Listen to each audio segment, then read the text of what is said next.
Hi guys, you may not know what you're looking at here, but these are some runs from a pour painting I did, that wretched landscape pour painting that I did, and it made these really cool skins. Skins are just those leftover acrylic paint, but these are too thin to pull up. But it got me thinking, maybe I could use these in a project, maybe for something like a waterfall. So let's see if I can make some thicker ones. So I'm just going to take my tray with my silicone mat on it and use some of my leftover paint from that landscape pour. Now these paints are all mixed with Floetrol and water. They're just the basic pour painting recipe. So I've got like sky blue light and sapphire, titanium white, maybe a little bit of turquoise, some water-like colors. And this is just a bigger version of white where I keep my white paint. But I want to see if I can make something that I can actually pull up that's thick enough that looks a little bit like a water run, running water, or something that might be in a waterfall. I just have this idea in my mind of a project that I want to do, and it involves some skins that look like running water. And if I can make this happen, I think it'll work and be pretty cool. So I'm just going to tilt these back and forth. And if you know anything about skins, when they start drying, because this will be a skin once it's dry, just dried acrylic paint, they kind of shrink, so you kind of get some really cool effects. And one of them looks like spraying water. It's just using skins a lot and making skins and working with the paint. You kind of know what's going to happen with it. Like, it might not look so great right this second, but once it dries, you'll have a whole other effect. Just going to stretch it, but not make it too thin. And I think I'm done with it. So we get something that looks a little bit like this, and here it is up close. As you see, it's kind of pulling away on the edges. Now all we have to do is let this dry, and I'll show you what that looks like. Okay, here it is, and you can see what I'm talking about. You really have this look of splashing water. It's very dynamic. I think this is going to work. So I'm going to make several of these in a few different colors and kind of decide what I want to use for my painting. I'm going to make another one really quickly here. Just it's going to look a little bit different, maybe a little thinner. Now I feel a little more confident that this is going to work. I just have to make sure they're thick enough to peel up. So here I'm going to add a little bit more color here, yellow and turquoise really being the predominant colors here, and all I'm going to do is stretch my paint. And if I get too thin, I'll just add a little bit more paint. Need to make sure I have plenty of white in there. You can see it can kind of be a slow process, so I've sped this up just a little bit because, and get the gunk out, because it just takes a while. It takes a while to figure out what you want. I'm trying to make sure my silicone mat doesn't slip. And here's what I end up with. It's a little bit different here, a little bit different, maybe a little slower moving water. So while this is all drying, let me go ahead and get my background done. Now this is a pretty large canvas for me, and I'm just going to take some black acrylic paint. It didn't really matter which kind, oxide, black, whatever, and just get it painted. Now this is an 18 by 24 inch canvas, very big for me.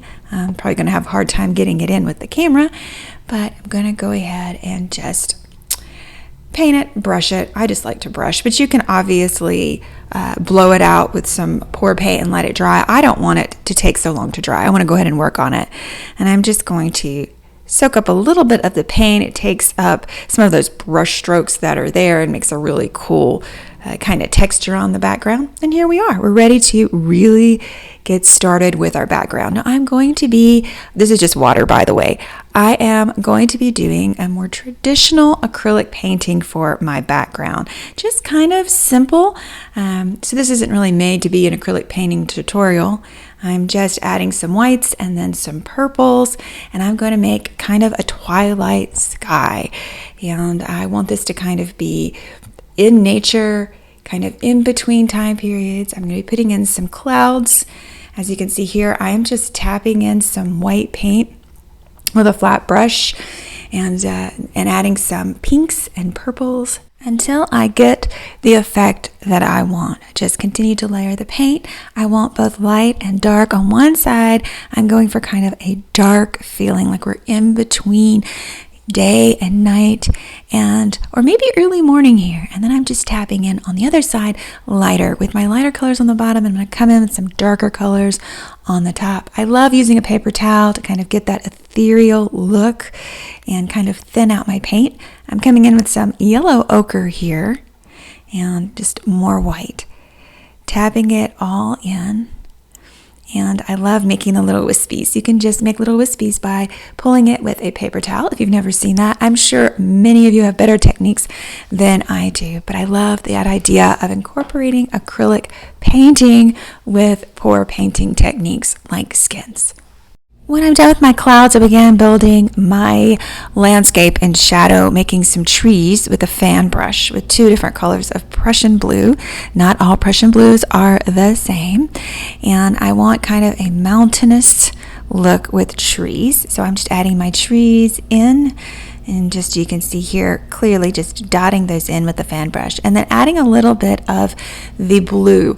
This is the pretty Carolina blue, I call it. It's sky blue light from Amsterdam, to reflect the light source which is behind the clouds here on the right hand side, and keeping it darker on the left hand side. Decided to add just a little bit more yellow in here just to get a little bit more light pop. I like to fiddle with things a lot until I get the look that I want, so I can have some reflection off of my waterfalls. So I'm just going to tap these in with this fan brush, which gives you a really cool effect. And then I'm going to be building up my more mountainous terrain over here. It has lots of trees on it. You just don't know it because you can't see it. And adding a little bit more of that sky blue light where my water is going to come from. It just gives that nice, hazy, barely sun-kissed look. I am not meaning for this to turn into a landscape painting tutorial here, but I'm building my waterfall. Now I can pull this down with a little bit of water and start having a waterfall for my skins. This is a lot of work to do for my skins, but hey, I love the idea of integration, so I'm going to do it. So once I have a waterfall, I'm going to use some blue, some just plain Prussian blue really here that has more of a purple cast to it, and just my sky blue light to make some falling water. I love the dark mystery here, just adding some color into the foreground where the water's splashing down. And I'm getting something that looks about like this. And this looks to me like a pretty good background for my skins. I just got to make sure they're dry. And here they are. So here are some skins that I have done. I have some more over to the side, but they're dry and they're ready to go. And I just need to figure out how I'm going to place them on my waterfall. And yes, I know this is kind of like a big blob of water, but it's a little bit exaggerated, but I just love the idea of it. So I've got to figure out where I'm going to put my skins. Yeah, okay. How am I going to get these to blend in? That is going to be something else I have to think about. As soon as I get the composition that I want, then I can start thinking about those things. So I am basically going to be adding paint so that these blend in. So I'm just going to take the same colors that I used in the waterfall, but in the actual pure acrylic paint. This is not anything mixed with Floetrol and water for this, because I need it to be thick and help my waterfall pieces blend in. And I think this is going to work fine. It seems to be blending in nicely. And down here at the bottom, I need to have some water splashes, so I'm just going to take my fan brush again and my paper towel and have some water splashing down at the bottom of the waterfall. Each skin is treated differently, and you can see how I am just making it fit. These big gushes of water. Could I have just done a landscape painting with a waterfall? Sure, but that's no fun. Got to incorporate those skins. Now this one had a little tab, but I'm just camouflaging it. I could cut it off, but I'm not going to. And just want you to see how you can work in skins into a painting. Skins are so much more versatile than just making jewelry. And I hope you can see that here. Now I am going to go over the whole thing with Joe Sonia varnish, but Joe Sonia will cause your paint to reactivate and it will cause your skins to puff up. So it's not for the faint of heart. If you don't want that, please use Diamond Glaze, which I do normally use, but I think I kind of want the puffiness and the 3-day effect in this, so I'm going to go ahead and put on Joe Sonia for that, and I'll show you what I mean right here. You can see here where it kind of puffs up. It also can get wrinkles and air bubbles, so just be aware of that. But this is what I end up with. Check this out. Here is my Rushing Waterfall made from skins. Tell me what you think in the comments below. How do you use skins? And check out all my skins videos as I continue to make them and explore the great world of acrylic skins. Thanks for watching. Bye now. Check out these videos.